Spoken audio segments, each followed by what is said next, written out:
ये आकाशवाणी गोरखपुर है। अब रउआ सभे सोने निगम से समाचार सुनी।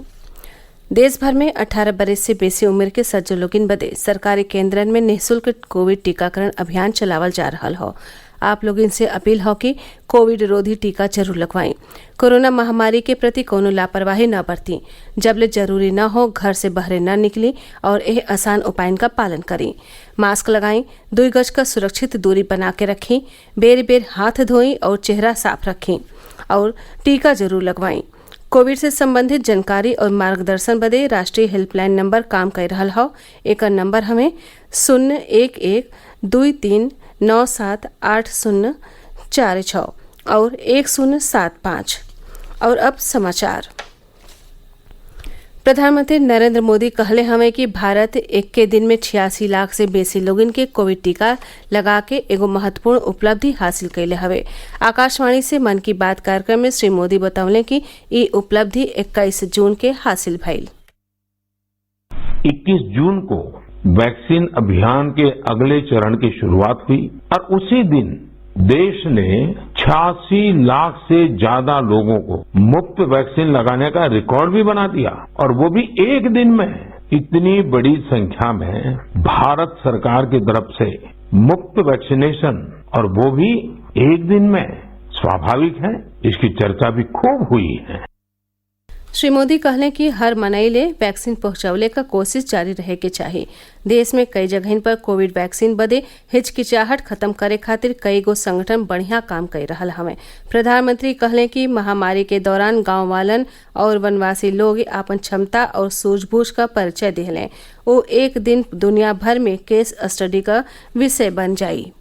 हमारे वनवासी आदिवासी भाई बहनों ने इस कोरोना काल में किस तरह अपने सामर्थ्य और सूझबूझ का परिचय दिया। गांव के लोगों ने क्वारंटाइन सेंटर बनाए, स्थानीय जरूरतों को देखते हुए कोविड प्रोटोकॉल बनाए। गांव के लोगों ने किसी को भूखा नहीं सोने दिया, खेती का काम भी रुकने नहीं दिया। ऐसे ही हमें वैक्सीनेशन अभियान में भी करते रहना है। श्री नरेंद्र मोदी कहले कि देश का हर मनई कोविड महामारी से लड़ाई में महत्वपूर्ण भूमिका निभावले हवे। कोरोना के खिलाफ भारत की लड़ाई की एक बड़ी विशेषता है। इस लड़ाई में देश के हर व्यक्ति अपनी भूमिका निभाई है, चाहे बैंक स्टाफ हो, टीचर्स हो, छोटे व्यापारी या दुकानदार हो, रेहड़ी पटरी वाले भाई बहन हो, सिक्योरिटी वॉचमैन या फिर पोस्टमैन। दरअसल यह लिस्ट बहुत ही लंबी है और हर किसी ने अपनी भूमिका निभाई है। प्रधानमंत्री कहले कि लोगिन के कोविड प्रोटोकॉल का पुरहर पालन करे के चाहिए। सज्जो लोगिन के टीका जरूर लगवावे के चाहिए। वहाँ के कहले कि हमरे देश में अब मानसून का सीजनो आ गई हो। इस समय जल संरक्षण का भी हो। वहाँ के जल संरक्षण के देश सेवा का एगो रूप बतौले।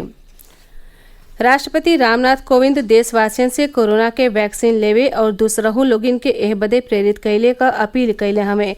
उहाँ के कहली कि केंद्र और राज्य सरकार कोविड टीकाकरण खातिर अभियान शुरू कैले हवे और वैक्सीन लगावल ही कोरोना से बचाव का एगो उपाय हवे।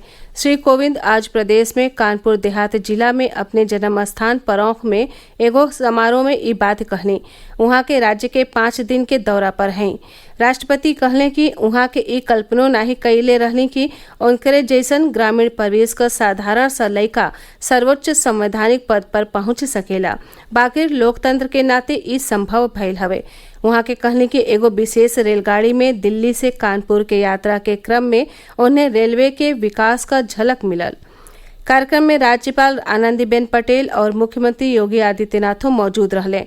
मुख्यमंत्री प्रदेशवासियों से कोविड प्रोटोकॉल का पुरहर पालन कैले और टीका लगवावे का अपील कैले।